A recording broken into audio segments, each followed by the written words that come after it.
참으로 좋으신 아버지 하나님, 저희들을 사랑하여 주시고 우리의 죄에서 구원케 하기 위하여 그 아들을 보내주심을 감사합니다. 그 성탄이 과거의 2000년 전의 사건이 아니라 오늘 이 시간 우리의 성탄이 되게 하여 주시옵소서. 감사하는 삶 살게 하여 주시옵소서. 아버지 뜻에 순종하며 아버지 뜻에 동참하는 저희들 되게 하여 주시옵소서. 예수님의 이름으로 기도드렸사옵나이다. 아멘. 오늘 마태복음 1장입니다. 메리 크리스마스. 우리 한열 목사님 말씀하셨는데요. 다 기억나시죠? 메리는 즐겁다라는 뜻이고요. 크리스마스는 그리스도를 예배하라, 예배하는 거예요. 그래서 오늘 주님 오신 그날을 기념하는 성탄절 새벽 예배입니다. 정말 메리 크리스마스입니다. 메리 크리스마스. 네. 나 쑥스러워 이런 거 안 하는데 제 스타일 아닌데 그래도 오늘은 해야 될 것 같아요. 마태복음 1장 21절입니다.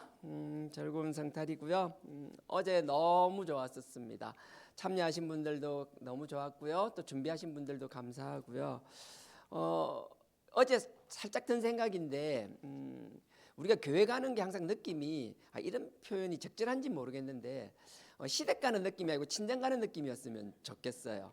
분위기가 여자들만 아는 거, 남자들은 뭔 소리 하나 싶겠지만 교회를 가고 뭘 한다라는 게 뭔가 눈치 보고 쭈삣쭈삣한 게 아니라 정말 편안하게 친정집 가서 이렇게 편하게 할 수 있는 그런 교회였으면 좋겠어요. 그래서 어제 우리 여자분들이 마치 친정집에 와 있는 것처럼 그래서 너무 좋았고요. 앞으로는 더 좋을 거라고 확신합니다. 아멘. 자, 1장 21절입니다. 마태복음 1장 21절에서 23절까지요. 다 같이 제가 읽겠습니다. 새벽이니까. 아들을 낳으리니 이름을 예수라 하라. 이는 그가 자기 백성을 저희 죄에서 구원할 자이심이라 하니라. 이 모든 일에 된 것을 주께서 선지자로 하신 말씀을 이루려 하심이니 가라사대 보라 처녀가 잉태하여 아들을 낳을 것이요 그 이름은 임마누엘이라 하리라 하셨으니 이를 번역한적 하나님이 우리와 함께 계시다 함이라. 아멘. 임마누엘 뜻이요 하나님이 우리와 함께 계신다는 뜻이고요. 우리는 너무 익숙한 이름이잖아요. 우리 기도원 이름이 임마누엘이잖아요. 하나님이 함께 계시는 것. 처녀가 잉태했다 안 했다 뭐 그게 중요한 게 그걸 이야기하려고 하는 건 아니고요. 우리가 반드시 기억해야 되는 것은 그거예요. 하나님이 태초를 천지를 창조하셨을 때부터 아니 그 이전부터 우리를 아시고 사랑하셨고요. 태초부터 해서 우리를 영원한 새하늘과 새 땅에 인도하실 그날까지 하나님의 뜻은 모든 관심이 천지를 창조하실 때부터 마지막 새하늘과 새 땅 갈 때까지 모든 관심은 우리 한 사람 한 사람을 사랑하시고요.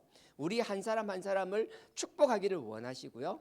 우리를 축복하기를 원하시는데 그 걸림돌이 죄니까 죄에서 구속하기를 원하셨던 거고요.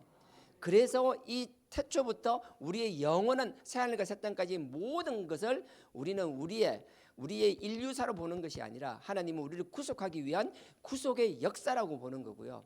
그게 우리 하나님의 백성되고 자녀된 우리의 시각이고 역사관이어야 될 줄 믿습니다. 그래서 그 구속의 역사 가운데서 이걸 보는 거예요. 다른 거 아니에요. 구속의 역사라는 건 큰 축으로 보면 한 4가지 틀이 있을 수 있어요. 첫째가 지난번 했는데 기억나는지 모르겠습니다. 집회 때 창조의 신앙.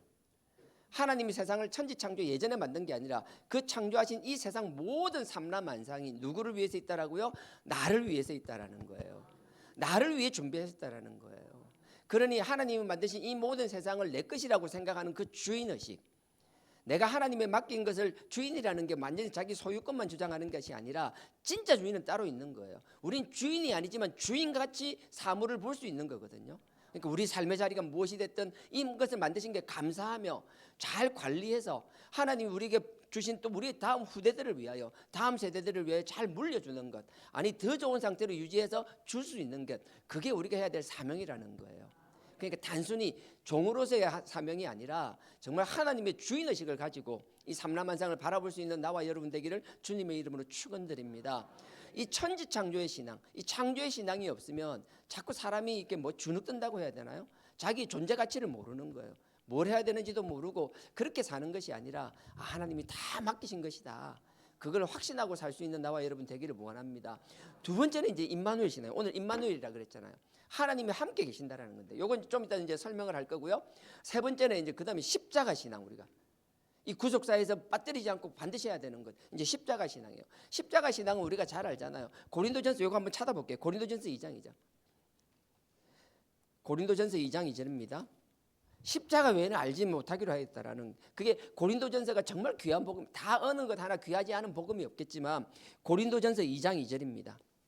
그 앞에 1장에서도 보면 쭉 내용이 나오는 거고요. 그게 반복돼서 엑기스처럼 탁 묶어놓은 게 2장 2절입니다. 고린도전서 2장 2절, 신약 265페이지입니다. 자, 제가 읽겠습니다. 내가 너희 중에서 예수 그리스도와 그의 십자가에 못 박히신 것 외에는 아무것도 알지 아니하기로 작정하였습니다. 이게 우리가 복음을 전할 때 다른 거 아니에요. 천지 창조하시니까 천지 창조에 대한 확신과 신앙이 가지고 있다라면, 그다음에 임마누엘, 그것도 이제 할 거예요. 임마누엘 신앙을 가지고 있다라면, 그다음 우리가 해야 될 건 반드시 그 십자가 신앙이라는 거예요. 그 십자가가 의미 없는 것이 아니라 그 십자가의 대속, 그 십자가에서 흘린 피, 에베소서 1장 7절 말씀대로 그 피로 우리가 구속 곧 죄사함을 받았다라는 그 확신, 별거 아닌 것 같아도요, 그게 얼마나 중요한지 몰라요. 살아갈 때 의미 없이 세상을 바라보면요, 하나님의 그 대속을 모르고 그 십자가를 모르면 뭔가 할 때마다 성취물이라고 그래야 돼요. 성과가 있을 때마다 우리는 스스로를 나타내기 급급해요. 자기를 나타내는 게 아니라 온전히 그 십자가의 나를 감출 수 있는 그런 나와 여러분 되기를 원합니다. 무엇보다도 이 십자가의 신앙이 중요해요. 그다음 마지막으로 네 번째 우리가 가져야 될 게 부활의 신앙. 그래서 고린도 15장 보십시오. 부활장이라고도 그러잖아요. 15장, 고린도전서 15장. 예. 15장 3절 4절 보십시오. 예. 그래서 우리 구속사를 바라볼 때, 이 구속사라니까 우리는 교회에서는 좀 익숙하지 않은 말인데요, 이거는 우리 2000년 우리 기독교 역사에서 계속 흘러봤던 주제예요. 우리가 잠시 거기를 모른다고 해서 그게 없어지는 건 아니에요. 우리가 원치 않다고 우리의 뿌리를 우리가 거부할 수 없고 바꿀 수 없듯이, 하나님의 구속사라는 게 성경 전체에 하나님의 의중을 이야기하는 거거든요. 그 흔히 말해 세상에서 그러잖아요. 세상도 아니다, 많이 그런 이야기 하잖아요. 구속사에 수종된다는 이야기. 하나님이 우리를 구원할 뿐만 아니라 앞으로 하나님이 수많은 사람들을 구원하시기를 원하는데 그 일에 동참하는 것, 우리로 치면 순종하는 것. 내가 내 때문에만 순종하는 것이 아니라 하나님의 뜻에 순종하는 것. 그 순종으로 말미암아 나를 구원하신 하나님께 감사하고 찬양드리는 삶의 결과가 되는 것. 그게 아버지의 뜻에 순종하는 거거든요. 나의 순종으로 하나님의 뜻이 세상에 펼쳐지는 것이고, 하나님의 뜻 가운데서 여러 사람들이 구원받을 수 있는 것. 지금 우리의 삶의 모습으로 구원하는 것이 아니라 하나님 우리 중심을 아시잖아요. 지금의 우리 현재의 모습으로 판단하시는 분이 결코 아니라는 거예요. 그러니까 그 하나님을 보시고, 우리는 인간을 볼 때 단편적으로만 봐요. 그렇지만 하나님은 그렇지 않아요. 지금의 어떤 모습을 볼 때마다 그 현재의 모습이 아니라 그 이유를 아시는 거고요, 앞으로를 아시는 거고요, 그 과거를 아시는 거고요, 다 아시고 어떤 결과든 하나님의 그 십자가 아래 우리가 나오기만 한다라면, 그 십자가 부여잡고 그리스도 보혈을 의지하기만 한다라면, 우리의 과거의 어떤 모습이든 현재의 모습이든 하나님께서는 더 좋게 쓰시리라고 확신합니다. 그 경험들을 통하여 수많은 사람들을 품을 수 있는 경험이 되게 하시고, 그게 우리의 자산이 되게 하는 거예요. 그게 우리의 재산이 되는 거예요. 세상의 물질적인 재산만 재산이 아니에요. 우리의 실수조차도 그 실수가 우리에겐 큰 재산이 될 수 있다는 거예요. 남이 가지지 않은 것을 가졌기 때문에 남이 이해하지 못하는 것을 이해하게 되는 거고요, 남이 사랑하지 못하는 것을 사랑할 만큼 마음이 넓혀지는 것이고요, 그 일을 위하여 그분이 오늘 오셨다라는 거예요. 그러니 그냥 마냥 기쁘고 즐거운 날로만 보내는 것이 아니라 그 하나님의 보내신 그 하나님의 뜻과 그 뜻에 순종하신 그 아들을 우리 마음에 새길 수 있는 우리가 되기를 주님의 이름으로 축원드립니다. 고린도전서 15장입니다. 15장 3절 제가 읽겠습니다. 내가 받은 것을 먼저 너희에게 전하노니 이는 성경대로 그리스도께서 우리 죄를 위하여 죽으시고, 4절입니다. 장사 지낸 바 되었다가 성경대로 사흘 만에 다시 살아나사. 부활에 대해서 이야기하는 거예요. 그러면서 19절에 탁 매듭을 짓는 거예요. 15장 19절입니다. 15장 19절요. 만일 그리스도 안에서 우리의 바라는 것이 다만 이생뿐이면 모든 사람 가운데 우리가 더욱 불쌍한 자라. 이것만 알고 있으면 너무 불쌍하다는 거. 그러니까 이 부활에 대해서 중요성을 이야기하는 거예요. 그래서 우리가 부활의 심정, 하나님께서 우리를 부활하실 뿐만 아니라 우리가 부활한다는 그냥 아니에요. 뒤에 보면 20절에 보면 첫 열매라는 말이 나오거든요. 보십시오. 그러나 이제 그리스도께서 죽은 자 가운데서 다시 살아 잠자는 자들의 첫 열매가 되셨도다. 주님께서 부활하신 이유가 뭐예요? 첫 열매가 되셨다는 건 주님으로 끝나는 게 아니라 우리도 다 부활한다라는 거예요. 정말 심판받을 자들, 하나님 앞에 벌받을 자들에게는 이 부활이 두려움의 대상이겠지만 상급을 받을 우리에게는 이 부활이 기쁨이고 소망이 된다라는 거예요. 그래서 이 부활 가운데 그래서 우리가 하나님을 우리를 위해 창조하셨다는 그 창조 신앙뿐만 아니라 또 임마누엘 신앙, 그 십자가의 신앙, 그리고 부활의 확신의 신앙, 이것들을 다 지켜나가면서 하나님 앞에 귀히 쓰임받는 나와 여러분 되기를 주님의 이름으로 축원드립니다. 이렇게 좀 넉넉한 이런 삶을 살았으면 너무 좋겠다라는 거예요. 그래서 오늘 이게 임마누엘 신앙, 다시 돌아가겠습니다. 임마누엘 신앙, 마태복음입니다. 마태복음 1장 21절에서 23절. 제가 23절만 읽겠습니다. 마태복음 1장 23절. 보라, 처녀가 잉태하여 아들을 낳을 것이요 그 이름은 임마누엘이라 하리라 하셨으니 이를 번역한즉 하나님이 우리와 함께 계시다 함이라. 하나님이 우리와 함께 계시다는데요. 하나님이 우리와 함께 계신다는데 그게 무슨 상관이냐? 하나님의 아들 예수와 무슨 상관이 있느냐? 하나님이 우리와 함께 계신다는데 그 하나님이 우리를 사랑하사 우리를 죄에서 구원하기 위하여 그 아들 예수를 보내는 순간 그 예수님이 곧 하나님이라는 거예요. 우리가 구약의 개념으로 보면 하나님과 함께하기를 원했지만 이제 그 아들 예수님이 오셔서 그 아들이 우리와 함께하는 것 자체가 우리가 하나님과 함께한다라는 것이거든요. 그래서 이게 우리가 이거 사실을 볼 때 임마누엘 하나님이 함께한다라는 것, 그 예수가 우리를 죄에서 구원하신다라는 것, 이게 그냥 된 게 아니에요. 이게 그냥 된 게 아니라 하나님께서 우리의 원복음이라고 이야기하는 천지를 창조하시는 창세기 3장 한번 갔다 보고 뭐 끼워 놓으세요 이거요. 예. 새벽부터 죄송해요. 예. 창세기 3장 15절. 우리 원복음, 원시복음이라고 그러잖아요. 원시인 할 때 원시, 처음에 시작된 것. 복음의 시작이라는 게 3장 15절이에요. 창세기 15장, 3장 15장. 그 앞에 천지 창조도 있지만 창조 이후에 복음의 시작이라는 것. 다른 거 아니에요. 너무 잘 알아요. 사단 마귀를 하나님께서 너무 미워하셨어요. 그래서 한 여자의 아이를 통하여 그 사단의 머리를 짓밟아서 으개버리신다는 거예요. 사단이 우리를 끊임없이 괴롭히지만 결국은 사단은 그 예수 그리스도의 발에 짓밟히는 질 수밖에 없는, 패배할 수밖에 없는 존재라는 거예요. 그러니 당장 사단이 우리한테 힘들 수도 있어요. 사단의 괴계 때문에 그 사단 마귀의 시험 때문에 우리가 힘들어할 수도 있습니다. 하지만 우리가 그 십자가를 의지한다라면, 그 십자가의 그리스도 십자가의 그리스도 보혈을 의지한다라면 결국은 우리가 승리한다라는 거예요. 그래서 오늘이 그냥 즐거운 성탄으로 끝나는 게 아니라 우리의 승리의 확신이 되기를 원합니다. 3장 15절입니다. 보십시오. 3장 15절. 예수님께서 그 한 여자의 아들을 통해서 그 예수님 말이겠죠. 사단의 머리를 짓이게 버린다라는 거예요. 15절입니다. 3장. 내가 너로 여자와 원수가 되게 하고 너희 후손도 여자의 후손과 원수가 되게 하리니. 그 뒤에 이제 나옵니다. 여자의 후손은 너의 머리, 사단에게 말하는 거예요. 사단 마귀에게 사단님 머리, 이 대가리를, 짐승이니까 뱀이니까 대가리 맞아요. 네. 너의 머리를 상하게 할 것이요 너는 그의 발꿈치를 상하게 할 것이라. 여인의 아들인 예수 그리스도가 오게 되면 사단의 머리를 짓이게 버린다라는 거예요. 근데 우리가 조심해야 될 건요, 사단이 그냥 넉넉히 당하고만 있는 게 아니라는 거예요. 예수님께서 사단의 머리를 짓이기지만 그 사단은 뭐예요? 뒤에 예수 발 뒤꿈치를 문다고 그러는 거예요. 끝까지 바라간다라는 거예요. 우리가 승리의 확신이 있다고 해서 깨끗하게 이기기만 하는 게 아니라는 거예요. 내가 한때 주님을 만나고 전인격적으로 만나고 주님을 사랑한다고 고백하고 막 그랬지만 나도 모르게 자꾸 사단의 시험에 넘어지고 여러 가지 유혹, 사단이 내가 사단이라고 뿔 달린 모습으로 나타나는 게 아니라 그랬잖아요. 뭔가 내가 그럴싸한 상황으로 나를 끌어나가는 거예요. 여러 가지 나를 합리화시킬 만한, 충분히 나를 합리화시킬 만한 이유를 가지고 나에게 접근하는 거예요. 그러다 보면 나도 모르게 자꾸 사단의 시험에 넘어지고 유혹에 넘어지는 거예요.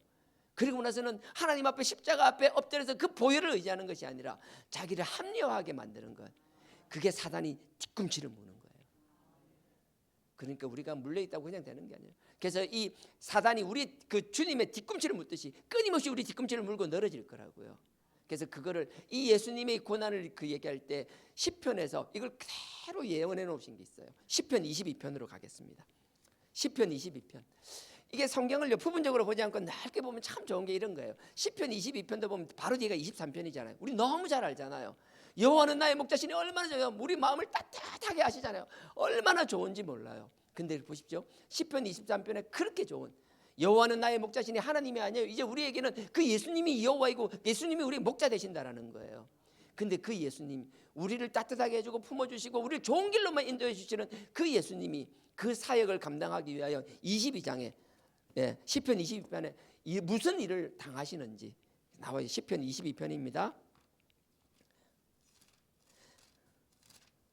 시편 22편 14절 14절부터 16절까지 보겠습니다. 시편 구약 816페이지입니다. 제가 읽겠습니다. 16절이 핵심인데요. 16절을 먼저 읽고 14절 15절을 읽을게요. 16절 시편 22편. 개들이 나를 애워쌌으며 악한 무리가 나를 둘러서 내 수족을 찔렀나이다. 이게 무슨 말인가 하면요, 예수님께서 이제 예수님을 예언하는 거예요. 메시아 예언이라 그러는데 다윗이 자기의 고난을 보면서 다윗은 그랬어요. 예수님의 모형이라 그랬잖아요. 그런 얘기 했을 거예요. 모형이라 그랬잖아요. 예수님께서 어떻게 고난 당하실 것을 적어놨는데 수족을 뭔가 하면 십자가에 달리는 걸 십자가에 달리면 우리가 뭐 십자가에 보면 예수님 발목에 뭐 못 박은 거 그런 거 없는데 당연히 없어요. 하지만 그들에게 십자가형이란 그 자체가 손과 발에 못을 박는다는 너무나 당연한 거고 일반화된 거였어요. 그래서 예수님께서 손과 발에 못이 박힌다라는 걸 예언하거든요. 제가 16절 다시 읽습니다. 보세요. 개들이 나를 애워쌌으며 나를 막 뜯어먹고 나 피를 흩으려고 막 주변에 모였다라는 거예요. 예전에 피를 흘리고 쓰러져 있으면 막 들개들이 와서 막 피를 핥았거든요. 예수님이 심정이 그렇게 된다는 거예요. 개들이 나를 애워쌌으며, 그러니 십자가 그리스도의 벌을 볼 때 그냥 쉽게 안 봤으면 좋겠어요. 십자가에 못 박히시고 죽으시고 그분이 그냥 그 방치되어 있을 때 예수님께서 하나님이 특별한 의미로 예수님께서 거둬주셨지만 일반적으로는 달려있으면 피가 나면 막 들개들이 사람이 있을 때는 안 오겠죠. 사람들이 사라지고 나면 그 들개들이 피를 핥기 위해서 지금 그걸 이야기하는 거예요. 개들이 나를 애워쌌으며 악한 무리가 나를 둘러서, 나를 도와주는 사람 없고 전부 나를 비난하고 나를 죽이려고 하는 사람들이 갇혀 있다라는 거예요. 그러면서 그들이 내 수족을 찔렀나이다. 내가 손과 발이 뚫렸다라는 거예요. 그걸 얘기하시면서 그 앞에 14절 보십시오. 나는 물같이 쏟아졌으며, 이게 표현이 참 이게 시적인 표현이라고 해야 될지, 그냥 왜 광고 보면 그랬잖아요. 떡이 사람은 될 수 없지만 사람은 떡이 될 수 있다는 광고 있잖아요. 막 사람이 막 버스인가 뭐가 하는 거 이런 거예요. 그거보다 더한 거예요. 물바닥에 그냥 흩어지는 것. 나는 물같이 쏟아졌으며 내 모든 뼈는 어그러졌으며 내 마음은 촛물, 완전 초처럼 녹아내린다는 거예요. 아무 힘 없이 내 마음은 촛물 같아. 요즘 나오는 초처럼 단단한 걸 요즘 걸 이야기하는 겁니다. 촛물 같아서 내 속에 녹아내리고 내 속에서 녹았으며, 15절 보십시오. 내 힘이 말라서 질그릇 같고, 요즘처럼 뭐 본차이나 도자기 좋은 것만 안 합니다. 유약을 발라서 뭐 광나고 단단한 이런 거 들고 합니다. 흙으로 빚어가지고요, 건조하고 마르고 되면 지나가다 툭 치면 금방 팍 하고 깨지는 거, 그냥 어스러지는 거, 그런 거. 15절 다시 읽습니다. 내 힘이 말라서 질그릇 조각 같고 내 혀가 이틀에 붙었나이다. 말도 못하는, 말하면 입이 너무 말라서 혓바닥에 그냥 입에 딱딱 불러 들어붙는 것, 붙었나이다. 주께서 또 나를 사망의 진토에 두셨나이다. 진토라는 게 흙먼지를 이야기하거든요. 우리가 막 죄를 뒤집어 쓰고 먼지를 뒤집어 쓴다는 것처럼 정말 우리가 뭐라 설명할 수 없을 만큼 땅에 묻히지도 못하고 흙바닥에 던져지는 것처럼 이런 고난을 이야기하시잖아요. 이렇게 고난을 감내하시고 우리를 사랑하사 우리를 구원하겠다는 그 아버지의 뜻에 순종하신 그 주님이 우리의 여호와가 되어서 23장에 이런 역할을 해주시겠다라는 거거든요. 그러니 시편 23편 읽을 때마다 그냥 좋네 좋네 이러고 끝나서 될 게 아니라는 거예요. 이게 그러니까 성경을 볼 때 부분적으로 보는 게 아니라 하나님이 우리를 사랑하신 그 사랑의 역사, 오늘 성탄도 마찬가지예요. 그 아들을 보내주면 그냥 보내주신 것이 아니라 하나님의 이름 깊은 뜻과 우리를 사랑하신 하나님의 정말 뭐라 설명할 수 없는 그 사랑 가운데서 이런 일들이 일어난다라는 거예요. 우리가 볼 때는 얼마나 감사해요. 우리 죄를 위하여 그 아들이 육신을 입고 오신 그날이잖아요. 우리일 땐 너무 더 이상 기쁠 수가 없어요. 이보다 어찌 아니 기뻐할 수 있을까 싶은 날이에요. 하지만 이 날이 정말 귀한 것은 이것에 순종하고 육신을 입고 오신 그 아버지의 아들은 이제 고난의 길을 시작되는 거예요. 역경의 길이 시작되는 거예요. 우리를 위한 그 십자가의 신앙과 부활의 신앙을 완성시키기 위하여 그분의 그 고난의 길. 그러니 우리가 오늘이 정말 한없이 기쁜 날이 되어야 되지만 또 한편으로는 이 기쁜 날 우리 스스로를 되돌아보며 우리의 마음을 다 잡을 수 있는 날이 되기를 주님의 이름으로 축원드립니다. 그냥 즐기고 노는 하루가 아니라 이 기쁨 가운데서도 아버지의 깊은 사랑을 알기 때문에 또 아버지를 묵상할 수 있는 그런 나와 여러분 되기를 주님의 이름으로 축원드립니다. 그래서 오늘 원복음이라 그랬잖아요. 창세기 3장 15절부터 시작되고 이 말씀이 마태복음 1장 23절에서 이루어지는 건데 이게 온전한 이루어짐이 아니라 온전한 이름을 위하여 온전한 시작이 시작되는 과정이거든요. 그러니까 이게 뭐라 설명할 수 없는 하나님의 온전하심과 우리 개념의 온전하심은 다르다라는 거예요. 얼마나 감사한지 몰라요. 그러니 이 복음은 내가 지금 무엇보다 좋다, 이보다 더 좋을 수가 없다, 너무 행복하다, 물론 너무 감사한 거죠. 그런 사람 가운데서도 이게 구원의 축복의 말씀이 되겠지만 너무 힘들고 정말 좌절하고 낙담하고 사방이 막혀 있는 거 아무것도 보이지 않는 그런 심령이 있다라면 그런 분들에게는 정말 빛으로 오신 하나님의 구원의 약속인 줄 믿습니다. 그래서 욥이 그랬어요. 욥이 정말 힘들 때요. 욥의 친구들한테도 계속 논쟁이 붙었다고 했잖아요. 욥기 19장 한번 가보실래요? 두 번째 논쟁이 시작될 때입니다.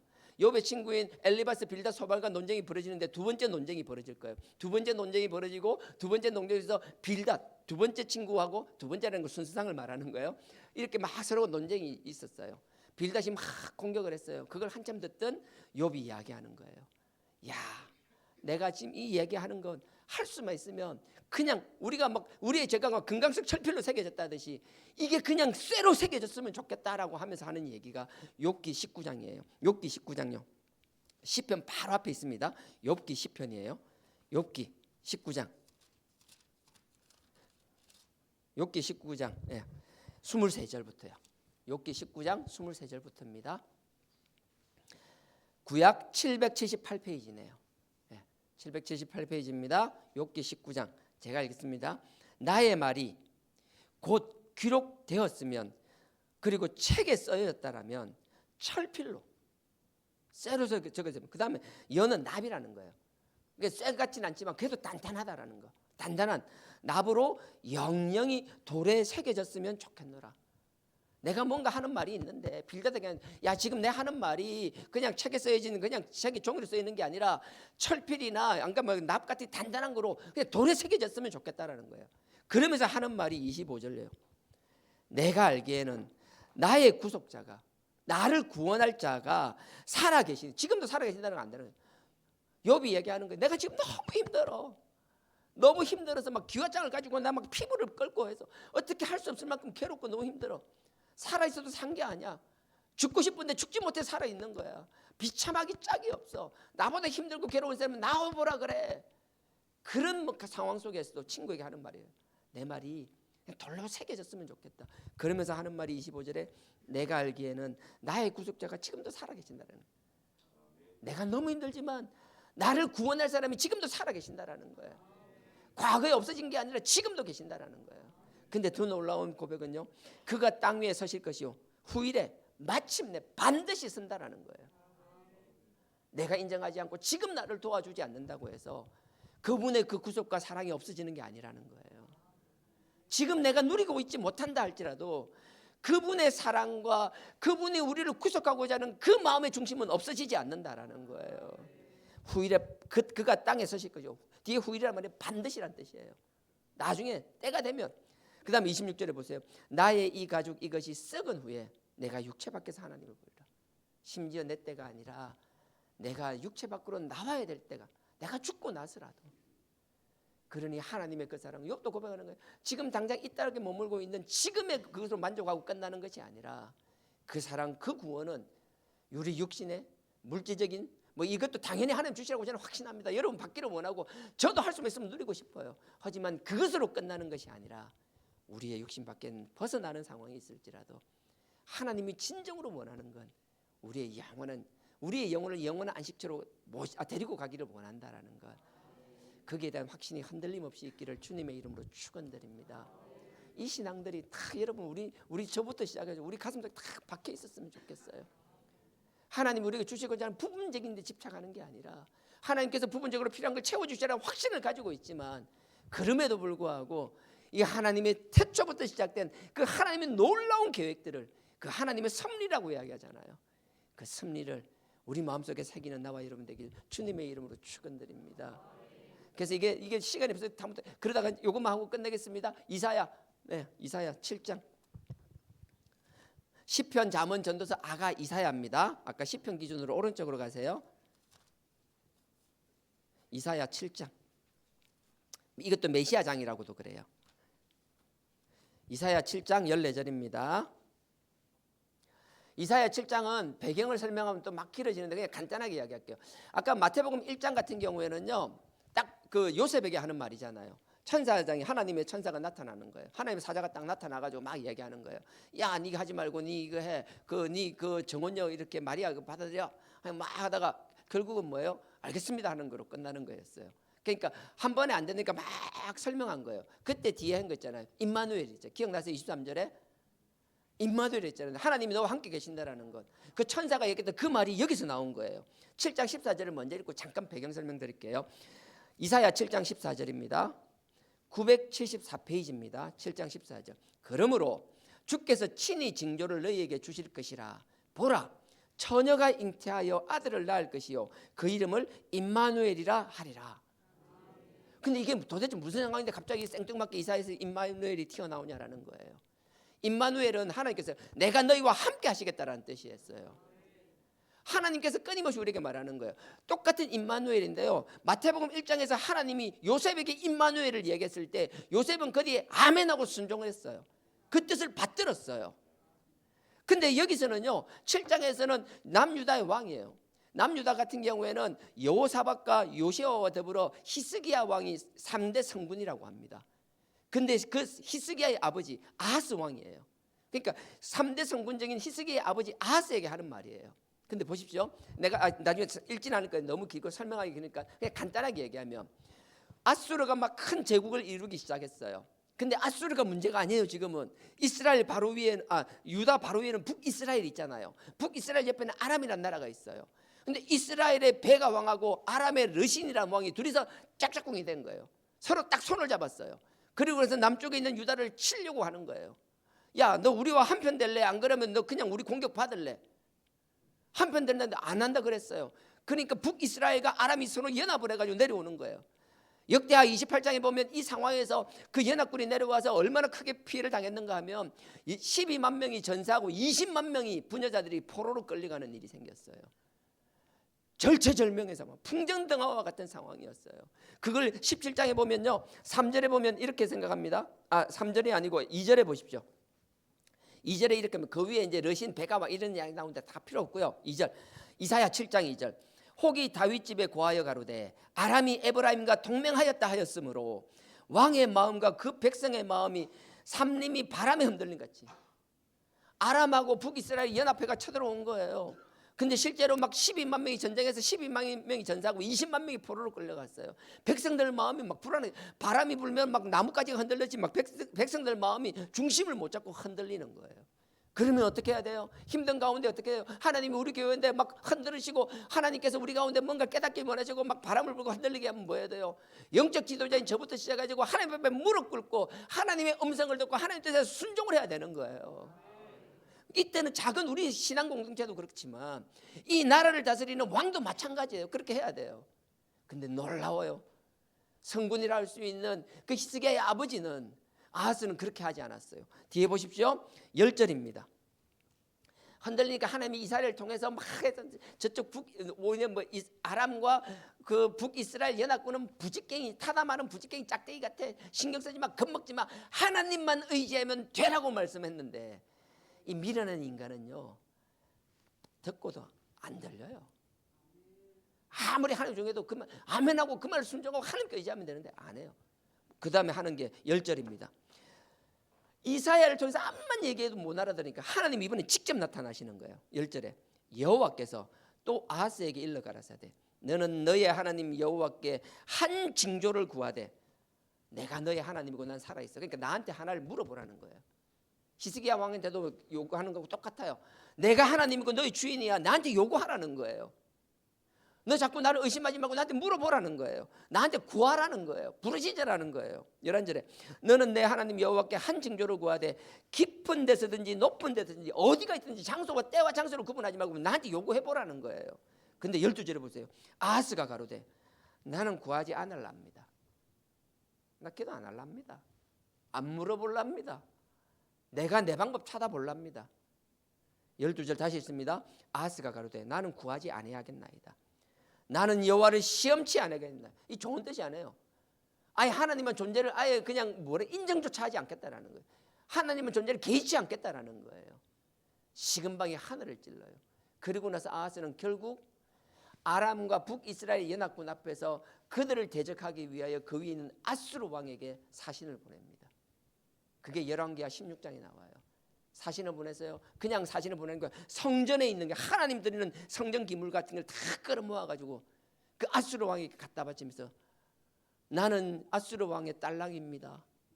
나는 그 왕의 신하와 다름없습니다. 나는 왕의 자식과 같은 사람입니다. 하나님의 성전 기물을 갖다 바치면서 그랬어요. 하나님이 그냥 둘 리가 없죠. 그렇게 이야기할 때요. 보세요. 그런 내용 속에서 14절이 나오는 거예요. 이사야 7장 14절 제가 읽습니다. 그러므로 주께서 친히 징조로 너희에게 주실 것이라. 보라 처녀가 잉태하여 아들을 낳을 것이요 그 이름을 임마누엘이라 하리라. 잘 들어보십시오. 이게 무슨 말인가요? 하나님이 우리와 함께 하시다는 약속을 주셔요. 그 축복의 약속을 주세요. 근데 거기서 아멘하고 순종하는 자에게는 이게 축복이 되고 우리가 영과 육과 혼을 다 살리는 하나님의 축복의 언약이 되지만 하나님이 친히 그렇게 말씀하셔도 한 귀로 듣고 한 귀로 흘려버린다든지 하나님이 그렇게 말씀하시는데도 하나님 앞에서 반사 이런 짓을 하고 있으면 하나님이 그 어떤 축복의 언약도 아무 소용없이 된다라는 거예요.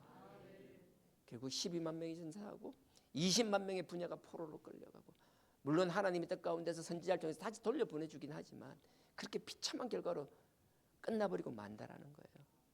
그래서 오늘 마태복음을 다시 돌아가고 끝내겠습니다. 마태복음 1장 여러분들은 안 따라오셔도 될 거예요. 제가 읽어드릴게요. 1장 24절입니다. 보라 이렇게 처녀가 아이를 가져 임마누엘이라 하고 했어요. 마태복음 1장 23절. 그러니까 24절에 요셉의 반응입니다. 요셉이 이렇게 합니다. 1장 24절에 요셉이 잠을 깨어서 일어나서 주의 사자의 분부대로 행하여 그 아내를 아직 결혼식도 안 했는데 임신한 그 아내 마리아를 데리고 왔으니 이게 쉬운 결정 같죠? 아니에요. 나는 정혼식만 했지 아직 결혼식도 안 했어요. 근데 임신을 했대요. 그럼에도 불구하고 하나님이 임마누엘을 선포하실 때 아멘 하고 그 말에 순종하는 것 쉬운 거 아니에요. 그 순종, 그 결단, 그 순종과 결단 가운데 하나님 임마누엘의 말씀이 축복이 되어버린다는 거예요. 그럼 요셉의 축복을 요셉의 순종으로 끝나? 아니요. 부창부수라 그랬어요. 야, 그 남편의 그 부인. 그 누가복음 보십시오. 누가복음 1장. 요건 이제 끝낼 겁니다. 누가복음 1장 38절일 거예요. 하나님께서 다 사자를 보내실 때 요셉이 이렇게 순종하게 되었잖아요. 그러니까 뭐예요? 그 마리아 또한 어떻게 순종하는지 보십시오. 1장 38절입니다. 하나님께서 천사 가브리엘을 통해서 말씀하십니다. 요셉에게 말씀해 똑같이 천사를 보냈어요. 정말 그 남편의 그 부인이고 그 부인의 그 남편이에요. 38절 누가복음 1장 38절입니다. 제가 읽겠습니다. 마리아가 가로되 주의 계집종이 오니 말씀대로 내게 이루어지리이다. 그 앞에 마리아가 나는 아직 남자도 모르는데요. 내가 처녀의 몸으로 애를 가진다라고요. 저 돌 맞아 죽는데요. 처음엔 거부했잖아요.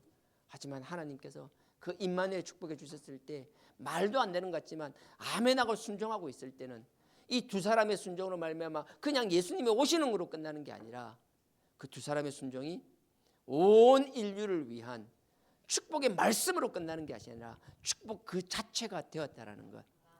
나는 이 자리에 있는 나와 여러분 우리 모두가 그랬습니다.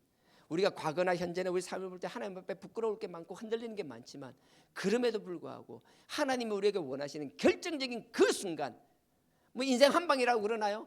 정말요. 신앙도 그런 것 같아요. 그 결정적으로 하나님이 원하실 때 우리가 거기에 순종하고 아멘 예수요. 어서 오시옵소서 내가 따르고 순종하겠나이다라는 그 우리의 결단과 그 순종이 나의 다음 세대가 되었든 내 삶의 자리가 어디이든 우리의 삶의 지경에서 하나님의 복음이 말로만 전해지는 복음이 아니라 삶의 실제로 나타나는 그 역사의 도구로 쓰임받을 수 있는 나와 여러분 되길 주님의 이름으로 축원드립니다. 그렇게 쓰여질 때 정말 성탄이 우리의 성탄이 되는 거라고요. 그래서 우리 하나님 오늘도 승리하시고 이 기쁜 날 또 오늘 11시 예배 있잖아요. 또 성탄을 위해서 또 한 번 하나님을 찬양하고 하나님이 우리를 보시는 그 기쁨을 감사드리며 또 오늘 열심히 오늘 뭐 점심 떡국 있잖아요, 그죠? 떡국 열심히 먹고 또 어제 못지않게 또 하나님 찬양하며 친교하며 누구보다도 사람들이 볼 때 정말 예수 믿는 사람, 그 십자가의 신앙, 부활의 신앙 가운데 사는 사람들, 임마누엘 하나님 함께 있는 그 신앙 가운데 사는 사람들은 저렇게 사는구나, 우리의 삶으로 본을 보일 수 있는 나와 여러분 되길 주님의 이름으로 축원드립니다. 아멘. 다 같이 기도드리겠습니다. 아버지 하나님, 우리를 위하여 그 아들을 보내주심을 감사합니다. 헐려 지나가는 것이 아니라 아멘 예수에 한번 순종하는 저희들 되게 하여 주옵소서. 우리 죄를 구속하기 위하여 오신 그 예수가 임마누엘이 되게 하여 주시옵소서. 우리와 함께하는 역사가 일어나게 하여 주시옵소서. 올 한 해를 지켜주신 것처럼 올 연말까지 지켜주시고, 아니 우리 인생을 지켜주시고 우리의 다음 세대, 우리 자녀, 우리의 삶의 자리 또한 지켜보아야 달라라고 이 시간 다 같이 주여 삼창하고 각자 주기도문으로 마치시겠습니다. 주여 주여 주여